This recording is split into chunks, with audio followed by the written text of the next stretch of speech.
Magla. Hər vaxtınız xeyir. Bunu çıxar. Mag.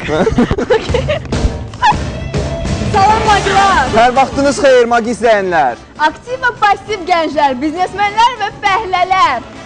Uğurlular və uğurun sirrini bilməyənlər. Bilirəm artıq ekran qarşısındasınız. Odur ki, Mag efirdədir. Bugünkü mövzumuz uğurun sirri və uğursuzluğun səbəbidir. Qızlar, bəs siz sizi uğurlu hesab edirsiniz? Məncə hə, mən ola bilərəm yəni. Mən də özümü uğurlu hesab edirəm. Bəs buna bir neçə misal göstərin. Məsələn, bu ilki Avroviziya yarışmasında və bir çox dünya çempionatlarında iştirak eləməyim, volontyor kimi, security kimi bir çox ölkə çempionatlarında öz iştirakım, şəxsi iştirakım və akademiyada məsələn. Bəs sən? Mən indiyə qədər qazandığım uğurlar və universitetdə təhsil almağım, elə burada olmağım mənim üçün. Elə mən də özümü uğurlu gənc hesab edirəm, çünki ali təhsil müəssisəsində təhsil alıram, Magın aparıcısıyam və bir sıra festivallarda iştirak etmişəm. Və qazanmışam, bəli, biz də uğurlu hesab etmək olar. Bəli, biz elə bugün uğurun sirlərini araşdıracağıq. Məncə uğursuzluğun səbəbi odur ki, bir çox gənclər uğurun sirrini bilmirlər. Mən səndən razıyam. Elə Mag Supanın süjetinin qəhrəmanı da uğurlu gənclərimizdən biridir. Gəlin həm onunla tanış olaq, həm də ki, uğurlu biznesmen olmanın sirlərini öyrənək. Baxaq. Biznes qanunla nəzərdə tutulmuş formada gəlir əldə etmək üçün müstəqil fəaliyyətdir. Hər bir biznes xırda biznes olaraq başlayır. Əsas onu inkişaf etdirməkdir. Həmsöhbətim Vüqar da öz biznes karyerasını hələ yeniyetmə çağlarından qurmağa başlayıb. O ilk biznesini 16 yaşında olarkən qurub. Bir neçə ideyalar gəldi beynimə. Birinci, pizza eləmək istəyirdim, adını To Pizza qoymaq istəyirdim. İkinci, maykalarla məşğul olmaq istədim. Deməli, üstündə bomba oğlan yazılmış maykalar. Getdik, dizaynını çəkdik, eskizlərini düzəltdik, getdik, tipografiya tapdıq, maykaları elədik. Hazırladıq maykalar, üstündə bomba oğlan yazılmışdı. Başladıq onu satmağa. Ümumiyyətlə uğurlu biznes qurmaq üçün əsasən 3 amil ön plana çəkilir. Birinci amil uğurlu strategiyanın olmasıdır. Hər bir şirkətin, hər bir təşkilatın təsis olunduğu günündən, yəni strategiya olmalıdır.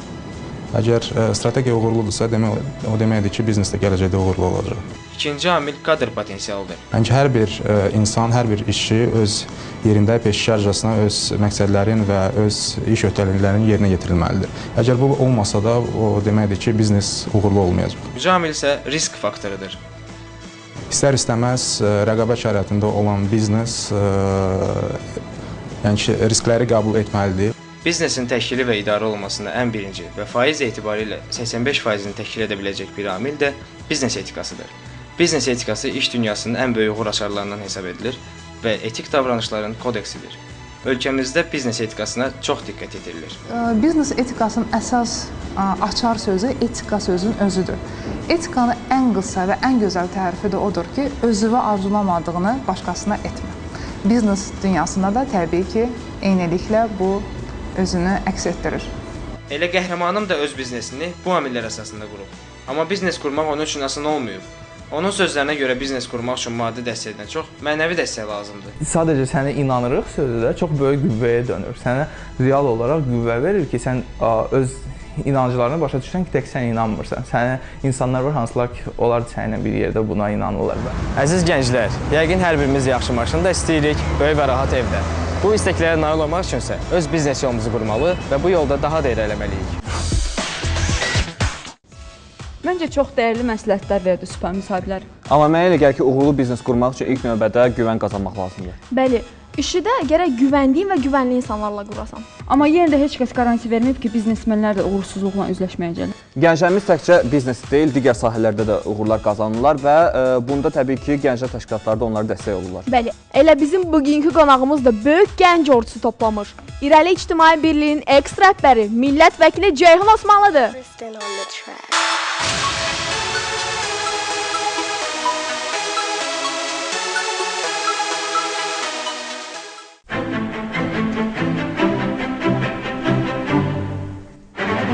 Xoş gəlmisiniz Ceyhun müəllim. İstəyirəm ilk sualı elə mən verimizsə, irəlidəki postunuzu niyə təhvil verdiniz? Özünüzü daha gənc hiss eləmirsiniz ya necə? Suala keçmədən öncə onu deyim ki, verilişiniz, studiyanız, özünüz verilişin adına uyğun olduğu kimi müasirdir. Bu münasibətlə təbrik edirəm. Çox sağ olun. Suala gəlincə isə, mənə bu sualı verəndə hər zaman deyirəm ki, nəyə görə də getməməli idim. Yəni, çünki necə ki, mənə etimad göstərilmişdi, irəli üzvləri bir neçə il bundan qabaq, eləcə də indi biz, mən də həm də bir irəli üzvü olaraq başqa irəlidə yetişmiş gənclərə etimad göstərməliydik. Həm də bu bir təşkilatın nizamnaməsinə hörmətdən irəli gəlir. Çoxlu təşkilatlar var, çoxlu nizamnamələr yazılır, amma məhz biz vaxtı-vaxtında seçki keçirmə və seçki mədəniyyəti sahəsində nümunə olmaq istiqamətində də hər zaman irəlidə olmaq istədik. Əslində, ikinci dəfə də verə bilərdim sədrliyə namizədliyimi. Sadəcə hesab edirəm ki, irəlidə kifayət qədər peşəkar bir komanda yetişibdir və biz də o gənclərdən birinə etimadımızı göstərdik. Mənə çox maraqlıdır. 6 nəfərlə qurduğunuz təşkilatı 20 minə çatdıra bildiniz. Buna necə nail oldunuz? Hal-hazırda 20 mində deyil, artıq 27 minə yaxın irəlinin üzvü vardır. Biz hər zaman bir prinsipə, əsas prinsipə riayət eləmişik. O da irəlinin təşəbbüslərə əsaslanan təşkilat olmağı. Bu nə deməkdir? Hər zaman çalışmışıq ki, fəaliyyət istiqamətlərimiz məhz üzvlərimiz tərəfindən formalaşsın. Çünki belə olduğu zaman gənclər bu fəaliyyətin, bu layihələrin içində özlərini daha rahat hiss edirlər və sanki əgər bu fəaliyyəti onların əyninə biçilmiş bir paltar kimi düşünsək, o gənclər özləri tərəfindən bu təklif edildiyinə görə özlərini o geyimin içində çox rahat hiss edirlər və bəlkə də ona görə, məhz təşəbbüslərin reallaşmasına görə, məhz bu açıqlıq, şəffaflıq, sərbəstlik, hər hansı bir bürokratik əngəllərin olmaması hər zaman təşkilatımızı ayaqda tutub və gənclərin axınına səbəb olub və maraq üçün bir deyim ki, irəli yarandığı bu gündən bu günə kimi bir dəfə də olsun ofis bağlı olmamışdır, hətta bazar günləri daxil olmaqla. Allah, sizi təbrik edirəm bu qızğın iş prosesi münasibəti ilə. Bir də ki, bizim bugünkü mövzumuz uğurun sirri, uğursuzluğun səbəbidir. Siz də millət vəkilisiniz. Bəlkə uğurunuzun sirrini bizim gənclərlə bölüşəsiniz? Ümumiyyətlə, dünyada nə qədər uğurlu insan varsa, o qədər də uğur sirri var. Ona görə bəlkə də bir dominant model üzərində danışmaq bəlkə də doğru olmazdı. Amma mənə görə uğurun ən əsas iki sirri, birinci səmimiyyət, ikinci məsuliyyətdir. Nəyə görə? Çünki ola bilər, deyək ki, hansısa gəncin elmi, akademik bilikləri yetərincə deyil. Ola bilər hansısa dilləri bilmir. Ola bilər hansısa idman növündən zəifdir. Amma o, məsuliyyətli olduğu müddətcə özündə olan bütün zəif keyfiyyətləri artıra bilər, müsbətə doğru özünü inkişaf elətdirə bilər. Və nəyə görə səmimiyyət? Səmimiyyət ona görə ki, insan ilk növbədə özü-özünə səmimi olmalıdır. İlk növbədə özü-özü inkişafında maraqlı olmalıdır. Əgər insan özü-özünün inkişafında maraqlı deyilsə, yəni özü-özünə səmimi deyilsə, özü-öz uğurlarına səmimi deyilsə, ətrafdan onu nə qədər sövq edən insanlar olsa da bu azdır. Hətta bəzən gənclərin çox sevdiyi bir sual var. Görən bu dövlət bizdən nə istəyir? Əslində çox sadə bir şey istəyir. Dövlət gənclərdən elə gənclərin özü istədiyini istəyir. Yəni hər bir dövlət istəyir ki, onun güclü vətəndaşları olsun. O güclü vətəndaşlar vasitəsilə güclü cəmiyyət qurulsun və o güclü cəmiyyət əsasında da güclü dövlət yaransın. Və dolayısıyla dövlətin istədiyi elə həmin vətəndaşın inkişafıdır, güclü olmasıdır. Və əgər həmin gənc, həmin vətəndaş öz-özünə səmimiyyət deyilsə, dövlətin və ya başqasının nə istəməyindən asılı olmayaraq çox çətin olar. Bir çox gənclər uğursuzluqlarına bir çox bəhanələr gətirirlər və sizcə uğursuzluqlarına nə səbəb ola bilər? İlk növbədə hesab edirəm ki, gənc uğur və ya uğursuzluq sözünü də düzgün biz anlayışını tapmalıyıq. Həyatda bir çox şey olduğu kimi uğur anlayışı da nisbidir. Məsələn, biz hansısa insanı uğursuz bəlkə də hesab edə bilərik, amma bəlkə də o özünü çox xoşbəxt hesab edir. Bəlkə də biz insanı çox uğurlu hesab edərik, tam əksinə, bəlkə də o özünü heç xoşbəxt hesab etmir. Amma hesab edirəm ki, yəni əslində bir insan üçün uğur modeli nə ola bilər? Öz məqsədlərinə çatmaq. Yəni o məqsədin nə olmasından asılı olmayaraq, o məqsədə doğru irəliləmə və o məqsədə nail olma. Və bu baxımdan da ən önəmli bir məsələ birinci addımdır. Yəni uğur nə qədər böyük, nə qədər uzaq olmasından asılı olmayaraq o bir addımla başlayır. Önəmli olan birinci addımı ata bilməkdir. Və uğursuz insan, əgər bu söz nə qədər korrektdir bilmirəm, hesab edirəm o birinci addımı ata bilməyən insanlardır və yaxud da birinci addımı atıb o addımları yarıda buraxan insanlardır. Hesab edirəm ki, uğursuz olmamaq üçün insan yetərincə öz ideyasına ilk növbədə inanmalıdır. İnsan ilk növbədə xəyal etməyi bacarmalıdır. Çünki hər şey bir xəyalla başlayır və ondan sonra onu xəyal mərhələsində buraxmayıb, daima o xəyala doğru gedən yolda addım-addım, sürətli və ya yavaş addımlar olmasına asılı olmayaraq addım-addım irəliləmə iradəsini özündə tapmalıdır.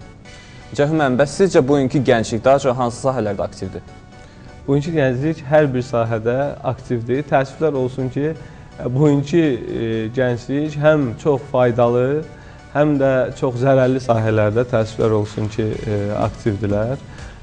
Çünki baxırıq, həm faydalı işlər görənlərin sayı artır günü-gündən, həm də məsələn zərərli işlər görənlərin sayı artır günü-gündən. Amma istənilən halda Azərbaycanda faydalı işlər görənlərin sayı çoxalır. Məsələn, elementar elm təhsil dalıcı gedən gənclərə baxsaq, əgər 20 il qabaq təxminən dünyanın hardasa 20-25 şəhərində olan universitetlərə yollanırsa gənclərimiz, bugün dünyanın təxminən 240-dan çox şəhərində Azərbaycan gənclərini görmək olur, hansı ki, təhsil dalıcı gediblər, ayrı-ayrı universitetlərdə ən yüksək səviyyədə həm özlərini, həm də ölkəmizi təqdim edirlər. Məsələn, müqayisə üçün deyim ki, bugün Azərbaycanın dünyaya yayılmış diplomatik korpusu təxminən 75-ə yaxın şəhərdə təmsil oluna bilirsə, amma Azərbaycan gəncləri bugün Azərbaycanı dünyanın 240-dan çox şəhərində təmsil edə bilirlər. Bax, bunun özü maraqlı bir göstəricidir. Siz sosial şəbəkələrdə ən aktiv millət vəkillərindən birisiniz. Hətta efirə gəlməmişdən qabaq orada sosial şəbəkələrdə gənclərimizə harda olduğunuz barədə artıq məlumat vermisiniz. Siz dostlarınızı hər hansı bir kriteriyalarına görə, yoxsa şəxsi keyfiyyətlərinə görə seçirsiniz? Ümumiyyətlə, Facebooka gələndə hal-hazırda dostlarımı seçə bilmirəm, orada təəssüflər olsun ki, niyə? Çünki maksimum limitə çatmışam. 5000 dostdan artıq qəbul eləmək olmur. Amma əsasən tanıdığım əlbəttə ki, insanları amma siz səhifənizdə fəaliyyət göstərir. Amma əlbəttə bir də var fan səhifə, ora istənilən insan qoşula bilər. Yəni bu məsələ və mən qarşımı onu artıq dostlarım özü seçir. Eyni zamanda Twitterdən istifadə edirəm gündəlik olaraq. Siz sualınızda verdiniz bu fəallıqla bağlı. Yəni mən bunları fəal olmaq üçün etmirəm və yaxud da ki, millət vəkili olduğum üçün etmirəm. Mən bunu 5 il bundan qabaqdan da istifadə edirdim. Yəni sadəcə mən bu işi sevirəm. Yəni nəyə görə? Qısa müddətdə bir informasiyanı çox sayda insanla paylaşmaq. Hətta şəxsi uğurlar ola bilər, şəxsi yeniliklər ola bilər, hətta yəni Allah göstərməsin, bədbəxt hadisələr ola bilər. Yəni biri var, hər kəs maraqlanır, bilirəm ki, dostlarım maraqlanır ayrı-ayrı məsələlərlə bağlı. Biri var, 1000 nəfərə telefon açasan və yaxud da hər birinə ayrılıqda mesaj yazasan bir məsələ ilə bağlı. Bir də var, sən yazırsan, artıq hər kəs məlumatlanmış olur. O cümlədən eləcə də, bəlkə də mənim hansısa bir ən yaxın, bəlkə də 100-200 dostumla bir-bir zəng eləyib gündə maraqlanmaq imkanım yoxdur ki, evdə nə var, nə yox və yaxud da ki, işdə nə var, nə yox. Amma Facebook səhifəsini izləyərək, yəni mən Facebooku ümumiyyətlə gündəlik bizə təqdim olunan pulsuz sosioloji sorğu hesab edirəm və gündəlik məlumatlar ümumiləşir və sənə daxil olur. Nəyə görə ucuz və sərfəli, nəyə görə də istifadə eləməz. Bəs gənclər sizlə çox rahat əlaqə yarada bilirlər. İstər sosial şəbəkələrdə, istər sizin o fəaliyyət dövrünüzdə, sədrlik vəzifənizdə. Bəs sizə çətin olmur olan suallara cavab verməyə vaxtınızı almır, yormur? Tam əksinə daha da rahat olur. Ümumiyyətlə, bayaq uğurdan sual verdiniz. Uğurda da, uğursuzluqda da məlumatlı və ya məlumatsız olmağın böyük təsirləri var. Yəni, informasiya 21-ci əsrdə ən önəmli məsələlərdən biridir. Yəni, informasiyaya yaxın olmaq. Deyək ki, bir universitetdə 10.000 gənc təhsil almaq istəyir, məsələn, hansısa bir ixtisas üzrə, fakültə üzrə. Amma deyək ki, o fakültəyə daxil olmağın yollarını bilən gənclər yalnız uğur qazana bilir. Yəni, kim ki, informasiya daha yaxındır. Və yaxud da deyək ki, haradasa vakansiya var, ora bir nəfər işə qəbul eləyəcəklər.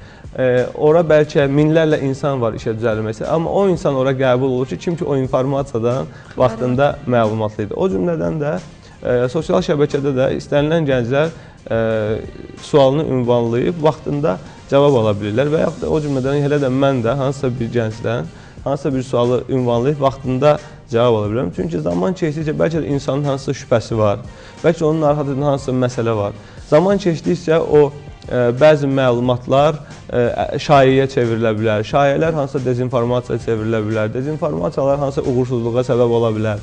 Ona görə də elə zamanında düz informasiyanı almaq üçün bu Facebook gözəl bir vasitədir. Cəlal müəllim, harada olduğunuzu, hara getdiyinizi əvvəlcədən sosial şəbəkələrdə paylaşırsınız. Bəs MAQ-ə gələrkən necə bununla bağlı bir məlumat verdiniz? Təsadüfi deyil ki, elə Facebooku həm də bir kəşfiyyat aləti vasitəsi hesab edirlər.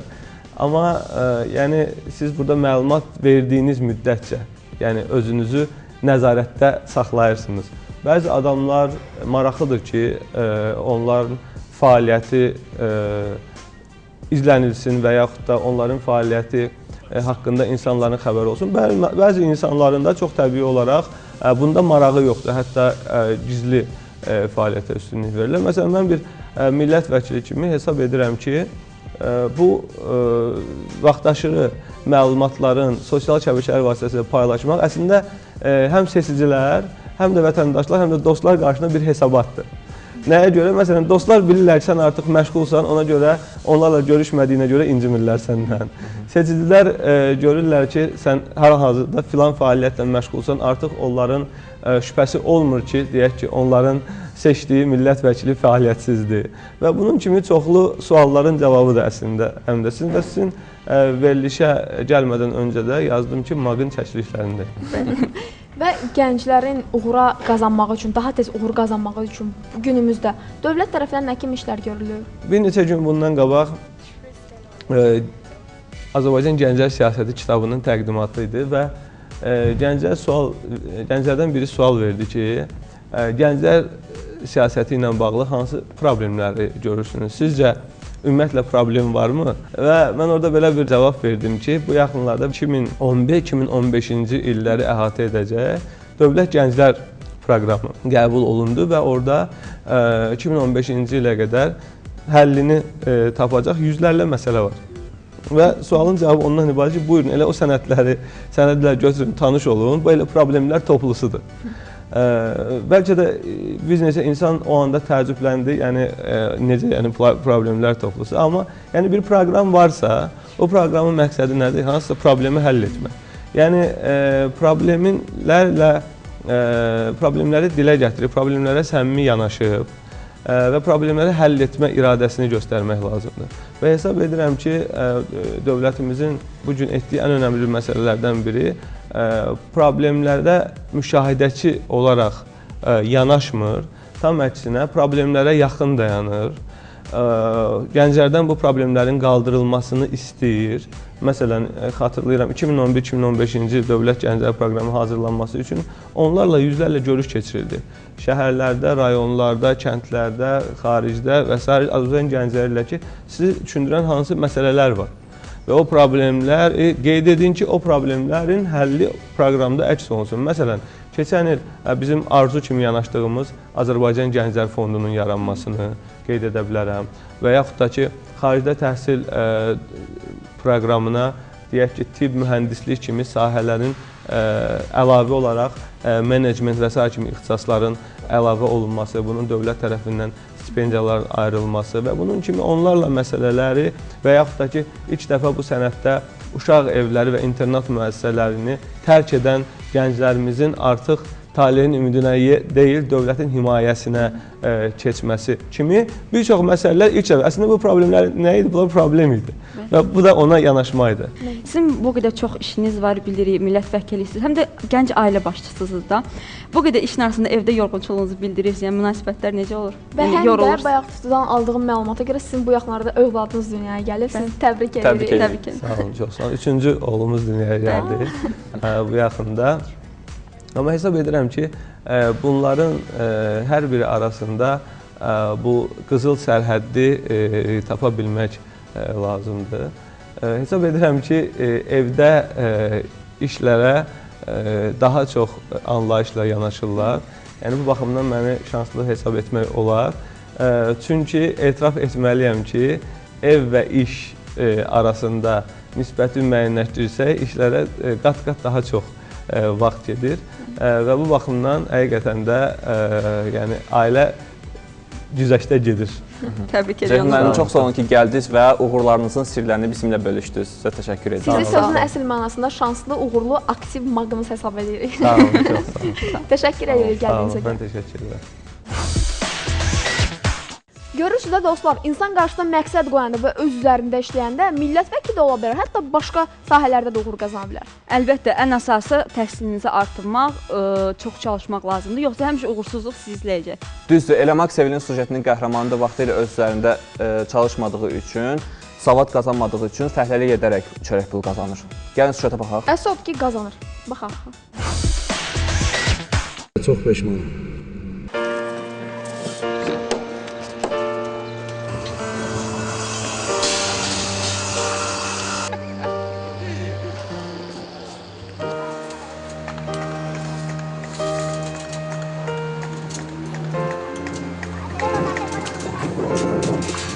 Peşmanlıq səbəbi çox, nəticəsi eyni. Sonrakı peşmanlıq fayda verməz deyib atalarımız.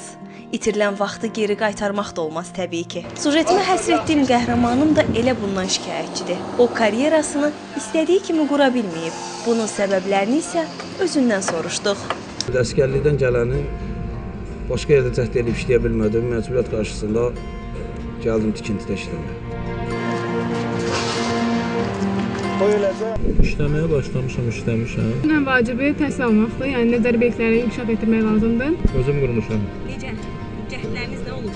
Oxumaqla. Özünə inamın olmaması, hətta özünə güvənin çox zəif olması gənclərin karyera qurmasında onlara çox böyük çətinliklər törədir. Bunun üçün də məhz psixoloq məsləhətinə böyük ehtiyac duyulur. Karyera həyatında təbii ki, özünə inam və güvən birinci növbədə gəlir və ümumiyyətlə karyera qurmazdan qabaq, yəni hər bir fərdin, hər bir şəxsin qarşısında mütləq bir, belə deyək də, özünün ən azından bir biznes planı olmalıdır. Yəni, karyera uğrunda hərəkət eləyəcək, belə deyək, hədəfi olmalıdır. Düşüncəmizdə, beynimizdə hədəfsiz yaşamamaq lazımdır, strategiyasız yaşamamaq lazımdır və strategiya, hədəfə hər zaman inanmaq lazımdır. Vaxt itirməsin. Hər şey öz vaxtında eləsinlər. Vaxtında eləsinlər, sonradan da peşmançılıq olmasın. Müasir Azərbaycan gənc olaraq biz öz gücümüzə güvənməli və karyeramız üçün durmadan çalışmalıyıq. Uğurlu karyeranın yolu yalnız təhsil almaqdan keçmir. Bacarığın olması bunun üçün kifayətdir. Elə fəhlələrimiz də bu qrup insanlara aiddir. İşiniz uğurlu, yolunuz isə açıq olsun deyirik. Əslində fəhlələr öz alın tərlərlə pul qazanırlar. Yəni təsəvvür eləyin, tikintidə, istehsalatda onlar olmasa heç bir iş getməz. Amma daha yaxşı vəzifədə işləməyi arzulamayan fəhlə çox az tapılar. Bunun üçün isə vaxtında təhsil almaq və sənət öyrənmək şərtdir. Amma uğur qazanmaq üçün heç vaxt gec deyil. Uğur qazanmağın sirlərindən biri də hər şeydən məlumatlı olmaqdır. Əlbəttə ki, bunun üçün də mütləq kitab oxumaq lazımdır. Bəs görəsən bizim gənclərin nə qədərdir marağı kitaba? Makfidan elə kafedra rubrikasında bu suala cavab axtarıb. Kitab ictimai sərvət və əsas bilik məlumat mənbəyidir. Uğur qazanmağın ən əhəmiyyətli yolu mütaliədir. Bəs son zamanlar kitab oxucuları niyə azalıb?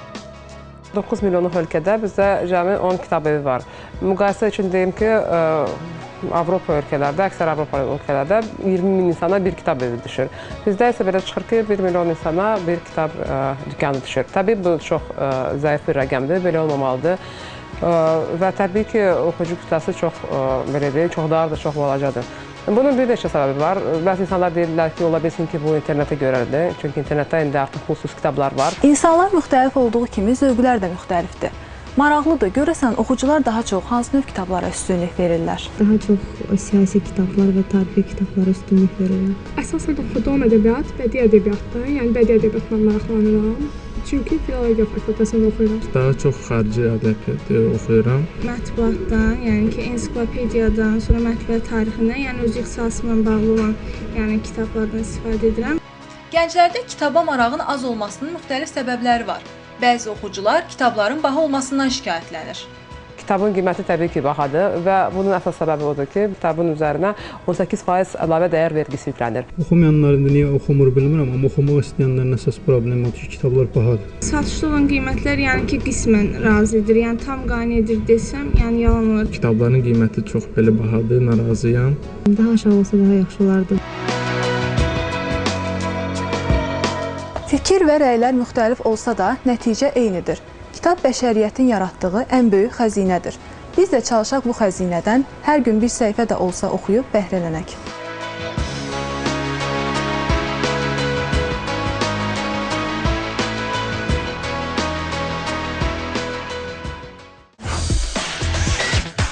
Kitabların baha olmasına mən də razıyam. Hətta mən endirim olanda çox vaxt alıram kitabları. Amma onu da deyim ki, kitab oxumaq istəyən hər vaxt səni oxuyar da. Düzdür. Nə fərq var? Gənclərimiz bir çox sahələrdə uğur qazandığı kimi idmanda da uğur qazandı. Və biz də sizi onlarla tanış edirik.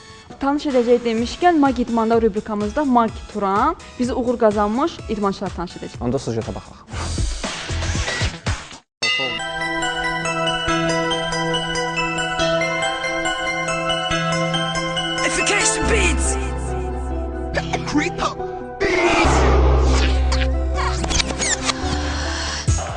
Böyükdən kiçiyə hər kəsin maraq özlədiyi boks hələ 5000 il bundan öncə yaranıb. Müasir boks isə Jack Button tərəfindən qoyulmuş yeni qaydaları ilə 18-ci əsrdə İngiltərədə formalaşıb. Ölkəmizdə boksun yaranması təxminən Beynəlxalq Boks Federasiyasının yaranması ilə eyni vaxtda təsadüf edir. Bu idman növünü 20-ci əsrdə Bakıya gələn əcnəbi fəhlə və mühəndislər yayıb. Elə ötən əsrin 20-ci illərindən həvəskarlar arasında çempionatlar təşkil edilir. Ölkəmizin boks tarixində Abbas Ağalarov və Ədalət Məmmədov kimi məşhur idmançıların adı var. Sevindirici haldır ki, bu gün onların davamçıları da az deyil. Bu idman növü xoşuma gəldi, boks idman növü. Ona görə də gəlmişəm. Professionallara baxa-baxa gəlmişəm. Ölgənə gəlmişəm. Əsas məqsədim də 2016 Olimpiyadadır inşallah. Yəni ora çalışır ki, ora düşək, orada yaxşı qızıl medala qaydaq. Oktyabr ayında Taylandda dünya çempionatımız var, gənclər arası. 18 yaşlı Pərviz 2007-ci ildə, yəni 13 yaşında boksa gəlməsinə baxmayaraq 5 illik karyerası ərzində artıq 5 qat Azərbaycan çempionu, dəfələrlə beynəlxalq turnirlərin qalibi və Avropa çempionluğu kürsüsünə qalxıb. Gənclərə demək istəyim odur ki, yəni idmanla məşğul olsunlar, fərqi yoxdur, nə idmanla olsun, yəni idmanla məşğul olsunlar. İdman həm sağlamlıqdır, həm şərəf, həm hörmət, həm izzət. İdman gözəl şeydir. Yalnız gücünüzə güvənməyin. Boks, şahmat olmasa belə, burada da ağıl və məntiq tələb olunur.